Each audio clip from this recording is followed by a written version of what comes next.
Bienvenidos a nuestro espacio de entrevistas de Panorama Odontológico Online. En esta oportunidad vamos a entrevistar al doctor Carlos Ernesto Russo.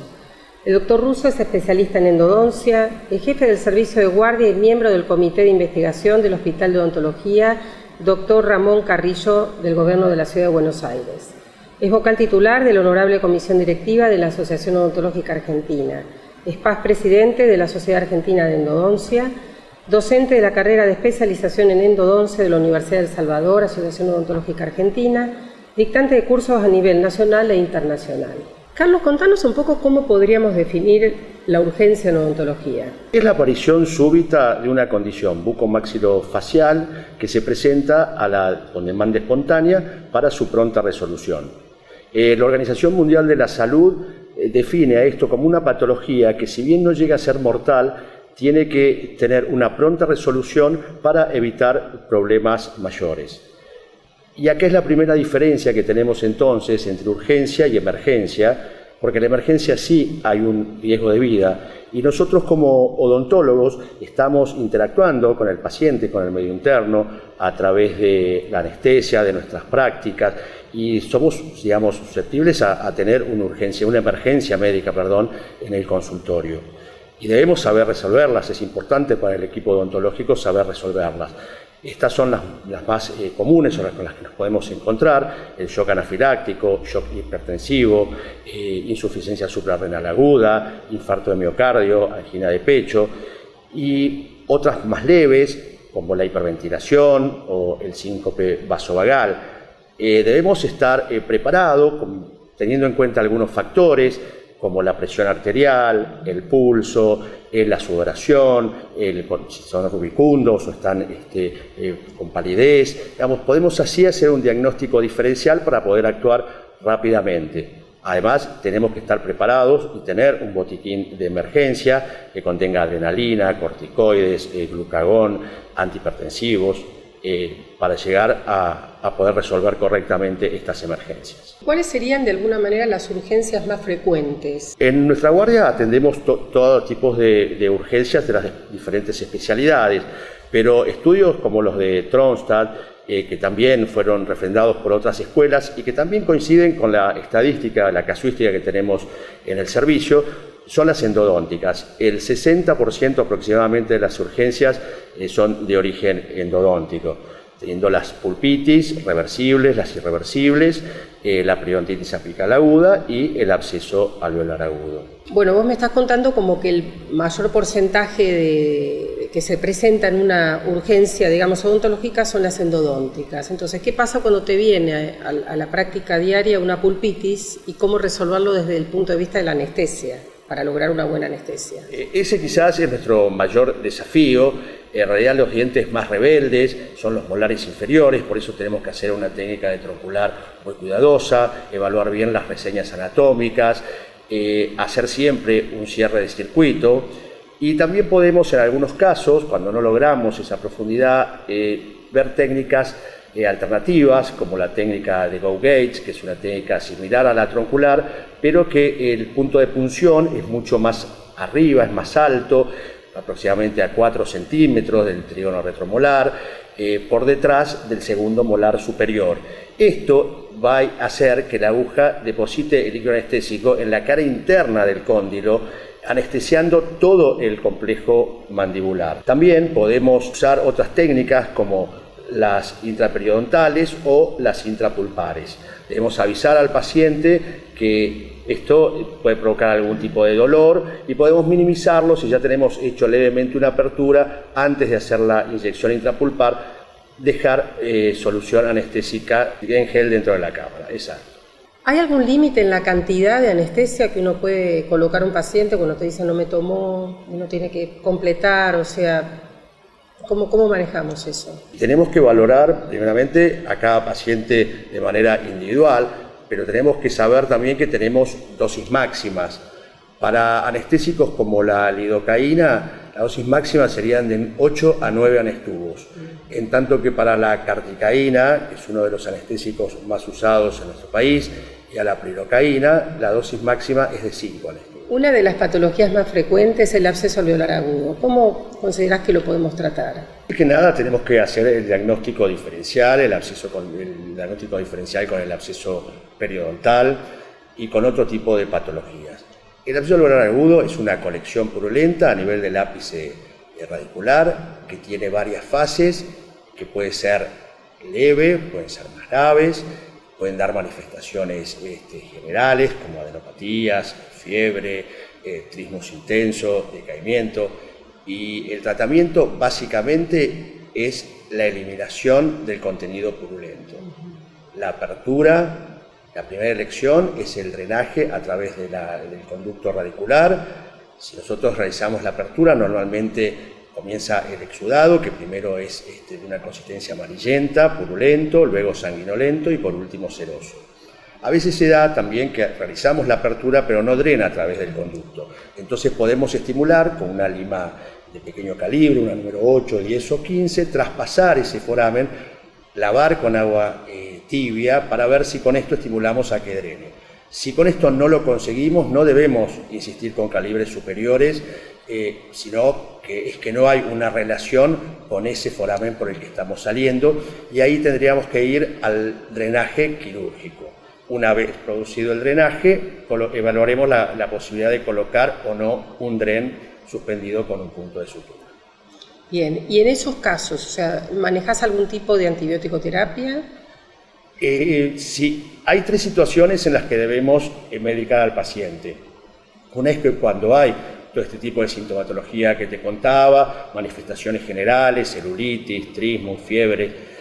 Esa es una. Otra, cuando no podemos lograr ese drenaje, porque tenemos una pieza con un conducto, con un perno, y todavía no está lo suficientemente fluctuante como para hacer el drenaje por la mucosa. Y el tercero de las situaciones es que por más que consigamos y que no haya manifestaciones generales, pero si estamos en presencia de pacientes inmunocomprometidos, ahí sí vamos a hacer una antibiótico-terapia de soporte. Y en ese caso, ¿qué es lo que recomendás? ¿Amoxicilina con algún agregado? Sí, si bien este tipo de infección es inespecífica, los últimos adelantos en cultivos, en técnicas moleculares de identificación de bacterias, ven que las cuatro bacterias presentes en la mayoría de los conductos, las más patógenas, son sensibles a la amoxicilina clavulánica. En pacientes adultos, la dosis y la posología es 1 gramo cada 8 horas. Debemos evitar las formas dúo, porque las formas dúo están pensadas y estudiadas para todo lo que son infecciones de la vía aérea superior, pero no para la patología endodóntica. Entonces no debemos dejar que caigan esos niveles plasmáticos, entonces debemos indicarlo cada 8 horas. En los pacientes alérgicos a la penicilina, la droga de elección no son las eritros ni las acitros, sino la droga de elección es la clindamicina, por su gran poder de disposición en el hueso, y vamos a usar clindamicina de 300, de 600 miligramos cada 8 horas. En casos de abscesos más severos podemos aplicar un triple esquema, que es amoxicilina de 1 gramo, metronidazol de 500 miligramos y gentamina 80 intramuscular, todo cada 8 horas. Esta dosificación, digamos, ¿durante cuánto tiempo debe tomar el paciente? El paciente debe tomar, además de que lo debemos ir controlando al paciente diariamente para ver que estamos con la medicación correcta, la medicación se da hasta 48 horas después que finalizan los síntomas. O sea, una vez que ya no tenemos más síntomas, que ya hemos logrado la normalidad, 48 horas más se sigue con el antibiótico. ¿Disponen de los recursos necesarios, en el caso del servicio de guardia, como para poder resolver este u otro tipo de urgencias? Sí, disponemos de todos los recursos para hacer atenciones que no requieran internación médica. Contamos con un servicio de radiología para la atención de las imágenes intraorales, extraorales, panorámicas y también tomografía computada volumétrica. Además, nuestro servicio tiene todos los materiales, los insumos para hacer tanto todos los diagnósticos como también los tratamientos. Pero quizás el mayor valor es el recurso humano, en el cual tenemos 3 profesionales preparados para la atención de urgencias, un residente de 12 horas en un plan de formación de 2 años y 3 turnos de asistentes que aseguran el normal desenvolvimiento del servicio y mantienen los estándares de excelencia en cuanto a bioseguridad, con un sistema de esterilización central por autoclave. Algo que nos quedó un poquito pendiente y que quería ver cómo encararlo es el tema del tratamiento en la paciente embarazada. La paciente embarazada, siempre decimos que no es una paciente distinta, sino es una paciente especial. Y debemos tratarla como a cualquier paciente si no tiene una patología sobreagregada, después la veremos. Es especial porque desde la colocación del sillón, la posición del sillón va a variar según los trimestres del embarazo. Hay algunas drogas, algunos anestésicos que no podemos usar, como la prilocaína o la mepivacaína. Sí podemos usar lidocaína o carticaína. Debemos siempre, por supuesto, hacer todas las radiografías con protección abdominal, a las embarazadas y al resto de los pacientes también. Debemos evitar el uso de corticoides en el primer trimestre y siempre, bueno, el analgésico de elección es el paracetamol. Además de las patologías endodónticas, como urgencia, digamos, ¿qué otro tipo de situaciones podés llegar a recibir, digamos, en una guardia? Las urgencias periodontales tienen gran prevalencia, el absceso periodontal, el absceso gingival, hacer el correcto diagnóstico diferencial entre ambos y también con el absceso alveolar agudo. Y también la otra patología que es tan agresiva, que es la gingivitis o periodontitis pulsionecrotizante aguda, con ese despapilamiento. Hacer el tratamiento, la eliminación de esas pseudomembranas, ese raspaje supragingival, la medicación y si hubiera compromiso general, la medicación de elección es el metronidazol, 500 miligramos cada 8 horas. Bien. ¿Durante cuánto tiempo? También hasta 48 horas que desaparezcan los síntomas. Con respecto a urgencias de traumatología, digamos. Sí, recibimos pacientes, la traumatología es un gran capítulo, tenemos los traumatismos óseos de los maxilares y los traumatismos dentarios. Los traumatismos óseos de los maxilares, si no requieren internación, los tratamos en la guardia mediante colocación de arcos peines. Ahora ya se necesita colocar microplacas, son derivados a un servicio de traumatismo maxilofacial en el Hospital Rivadavia o en el Hospital Piñero. Y con respecto a los traumatismos dentarios, bueno, sabemos que hay dos grandes grupos, uno de los que atacan a los tejidos duros y otros a los tejidos de sostén. Quizás la patología más prevalente sea la fractura coronaria, amelodentinaria o de esmalte, cuando tienen todavía el fragmento, cuando concurren a la clínica con el fragmento, hacemos la fijación o ese collage y ya el paciente sale restablecido estéticamente. En cuanto a los traumatismos de los tejidos de sostén, tenemos la concusión y todas las luxaciones, las exclusivas, intrusivas, las laterales y la avulsión dentaria, que quizás es considerada como una emergencia, porque debe ser rápidamente si no vamos a la muerte del órgano pulpar. Esto, digamos, se sigue investigando, se siguen buscando alternativas en la fijación, en la ferilización, en los medios de transporte, pero tenemos que saber que tenemos 1 hora para tener el diente en seco, si no los fibroblastos del ligamento periodontal que han quedado en el diente se van a morir y no van a poder, se va a producir luego una anquilosis. Entonces, lo más importante es que siempre llaman por ahí antes, si recibimos este llamado diciendo que hay alguien que perdió el diente y que cómo hace para venir, decirle que no, que lo mejor indicado es que se lo reimplante en ese momento, apenas enjuagar en agua el diente y que un profesor o un padre se lo vuelva a reposicionar, a recolocar, muerde un pañuelo y ahí sí, ya con el diente colocado viene. Si por alguna situación, por intenso sangrado, por miedo, bueno, no pueden, o porque hubo una fractura en el alvéolo, no lo pueden colocar, este diente nunca debe estar seco y el mejor medio de transporte que disponemos, digamos, de tipo doméstico, es la leche. Un vasito con leche. El vasito con leche. Sí, digamos, el mejor medio de transporte es la solución salina balanceada de Hanks, que eso en otros países está bastante aceitado, los campus, los colegios lo tienen. Pero bueno, acá no. El agua, no por su osmolaridad, no es lo más indicado, tampoco la saliva, porque tiene bacterias, pero bueno, antes que seco es mejor. La saliva en el cachete o en un vaso con agua, pero en todos lados conseguimos leche. La única contra que tiene la leche es la cantidad lipídica, por eso que si es leche descremada mejor.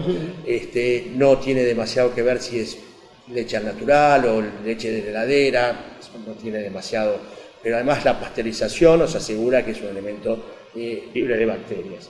Así que con ese vasito nos vienen a ver y rápidamente ahí deberemos ver y ponderar si tiene el lápiz cerrado, si tiene el lápiz abierto, las diferentes técnicas que hay para colocarlo y reposicionarlo. ¿Cuál considerás el desafío futuro de la especialidad? Y el desafío es la promoción de la salud. La organización de campañas a nivel nacional, provincial, municipal, que aseguren una atención odontológica a toda la población.